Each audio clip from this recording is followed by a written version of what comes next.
চারজন চার দেশে যাওয়ার উদ্দেশ্যে চলে এসেছি বিমানবন্দরে। আর এই বিমানবন্দরে ঢোকার সময় আমাদের সর্বপ্রথম টিকিট সংগ্রহ করতে হয়। আর আমাদের সাথে এসেছিল ছোট একটা ভাগ্নে, সেও দেশের বাইরে চলে যাবে। আর সে এই বিমানবন্দরে আসার পর থেকে বলতেছিল যে সে নিজে বিমান চালাবে। আর তার এই কথায় আমরা উৎসাহিত পেয়ে আমরাও সিদ্ধান্ত নেই যে আমরাও বিমান চালাবো। আর আমার পছন্দের তালিকায় ছিল যুদ্ধ বিমান। আমি যুদ্ধ বিমান চালানোর জন্য বিভিন্নভাবে প্রস্তুতি নিতেছিলাম। যাই হোক, ছোট ভাগ্নে বড় একটা বিমান দেখে, সে হচ্ছে এইটা উঠবে এবং এটা চালাবে, কিন্তু সে যখন ভিতরে বসে তারপর এটা স্টার্ট নিতেছিল না।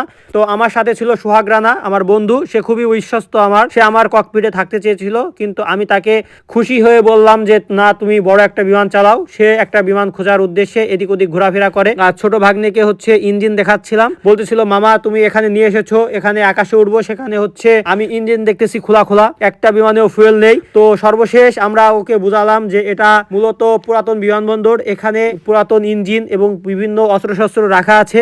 আর সে তো খেপে গিয়েছিল, পরে সে আস্তে আস্তে সান্ত্বনা দেই আমরা তাকে তিনজনে মিলে। আর আমরা যে বড় তিনজন ছিলাম এরা হচ্ছে একই মনের একই বন্ধনের মানুষ। যাই হোক, এখানে আমরা বসেছি ভাগ্নেকে সান্ত্বনামূলক খাওয়ানোর জন্য। আর ভাগ্নেকে তালিকা লিস্ট দেই যে সে যেটা খাইতে চাবে তাকে সেটাই খাওয়ানো হবে। তো সেখান থেকে আমাদের খাওয়া দাওয়া শেষ, তারপরে আমরা চলে যাই মিরপুরের উদ্দেশ্যে। আর সেখানে একটা স্ট্রিট ফুডে বসি, আর এখানে স্ট্রিট ফুড নাকি অনেক ফেমাস। তো আমরা এখানে চারিজনই বসে যাই এবং এখানে রাতের খাওয়াটা হালকা খাওয়া দাওয়া করি এবং সেখান থেকে আমরা যাব চলে এদের বাসায়। আজকের মতো এখানে শেষ করতেছি আমাদের ভিডিওটি। ধন্যবাদ সকলকে।